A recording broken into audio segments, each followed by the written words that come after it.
Bienvenidos a 12 minutos de estudio bíblico. Te saluda Luis Amador y quiero compartir contigo el libro de Habacuc en los próximos momentos que estaremos explicando la palabra del Señor. Quiero que oremos primero. Padre, gracias por esta gran oportunidad y este gran privilegio que nos permites abrir tu palabra y volver, Señor, a sumergirnos en las aguas de tu escritura. Gracias porque según el Espíritu Santo que nos ha revelado la sabiduría del cielo, vamos a explicar, Padre, para que seamos llenos de ti. En el nombre de Jesús oramos. Amén. Señoras y señores, quiero compartirles sobre el libro de Habacuc, de los 3 capítulos, algo muy importante. Este profeta está ubicado de los 12 menores, no por su estrato de vida o porque era inferior a los profetas mayores que vienen siendo Isaías, Jeremías, Ezequiel y Daniel. No por eso se les llama menores, sino es por su contenido histórico y es por el tipo de profecía que se les daba en aquel entonces. Habacuc es un varón que desconocemos su linaje. De hecho, sabemos muy poco de su árbol genealógico.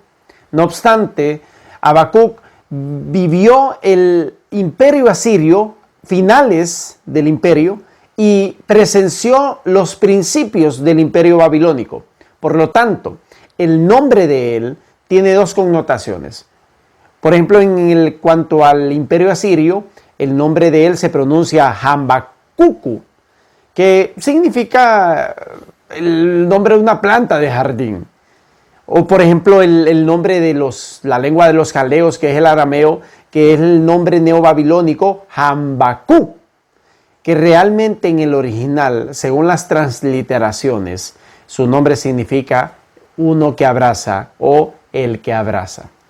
Habacuc era un levita y también se puede aseverar que él tocaba algún instrumento o quizás hasta más de 2 instrumentos.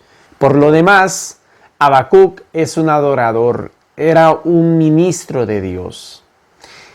En su tiempo fue contemporáneo de Sofonías, de Ezequías, de Daniel y de Jeremías, los cuales estos presenciaron el endémico gobierno de Nabucodonosor cuando sitió a Judá en el reino del sur y cuando devoró prácticamente todas las ciudades de aquel entonces llamado Israel. Habacuc contiene 3 capítulos.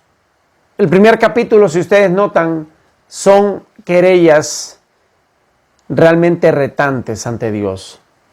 Él comienza su libro haciendo 2 preguntas pertinentes, directas al Señor, en cuanto a la injusticia y en cuanto a interrogantes que aún en el siglo XXI nosotros nos estamos cuestionando a nosotros mismos y a Dios.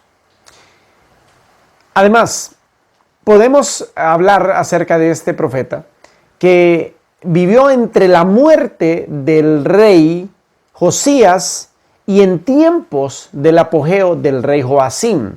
Eso lo podemos buscar en Jeremías capítulo 22 del 13 al 19 y también en el segundo libro de Reyes capítulo 22 y capítulo 23. Habacuc comienza su ministerio profético en el año 607 a.C. 21 años después que Habacuc comenzó su ministerio, Nabucodonosor con sus tropas devastó a Israel. Se oscila que fue por el año 586 cuando destruyó a todo Israel, a todo el templo, a toda la gloria primera de aquel entonces. Habacuc aprendió lengua caldea, que el mismo libro habla de los caldeos, que es la lengua aramea, que es lo de Babilonia. Habacuc también es paralelo con Job en cuanto a las preguntas que él hace en este libro a Dios. Si ustedes han leído el libro de Job, se darán cuenta que el varón llamado Job, cuya persona era justa de corazón, íntegro de alma, él también hace ciertas preguntas al Todopoderoso. Habacuc no se quedó callado. Y es sorprendente saber que Dios tiene una misericordia tan grande con este profeta, que Dios diplomáticamente le contesta. Dios tiene bastante recato con sus hijos. Y a Habacuc le habla en el capítulo 2 de una manera sorprendente, apacible y con bastante significado y sabiduría. Reiri menciona sobre Habacuc que este libro es una teodicea, una defensa de la bondad y del poder de Dios a la vista de la existencia del mal. Habacuc reclama a Dios y él ignora que el pueblo de Israel había pasado por alto la Torá, por alto la ley de Dios, por alto el Pentateuco. Y nos damos cuenta que en el capítulo 2 del libro de Habacuc dice el profeta: sobre mi guarda estaré y sobre la fortaleza afirmaré el pie y velaré para ver lo que se me dirá y qué he de responder tocante a mi queja. Y Jehová me respondió y dijo: escribe la visión y declárala en tablas para que corra el que leyere en ella. Aunque la visión tardará aún por un tiempo, más se apresura hacia el fin y no mentirá. Aunque tardare, espéralo, porque sin duda vendrá. No tardará. He aquí que aquel cuya alma no es recta se enorgullece, mas el justo por su fe vivirá. Y también el que es dado al vino es traicionero, hombre soberbio, que no permanecerá. Ensanchó como el Seol su alma y es como la muerte, que no se saciará. Antes reunió para sí todas las gentes y juntó para sí todos los pueblos. La posteridad de Dios nos da esperanza, porque Él vaticina realmente el futuro que es glorioso. Él dice que no va a tardar la visión y hay que esperarla con esmero, con paciencia, como dijo el apóstol Pablo. Es llamativo que Habacuc 2:4 es mencionado en el Nuevo Testamento por Pablo en Romanos 1:17, en Gálatas 3:11 y el escritor de Hebreos lo nombra también en el capítulo 10, verso 38 del libro de Hebreos. Habacuc nos enseña que Dios no debe ser adorado simplemente por las bendiciones temporales que Él otorgó, sino por lo que Él es. Hemos adorado a Dios por su presencia, por su omnisciencia, por su presciencia. Hemos adorado a Dios por la divinidad grandiosa y lo que nos consta saber que Él existe. Porque eso cuenta mucho más de alabarle y adorarle por lo que Él nos da o por lo que Él siempre ha sido con nosotros. Realmente lo adoramos por lo que Él es, iglesia. El justo por su fe vivirá.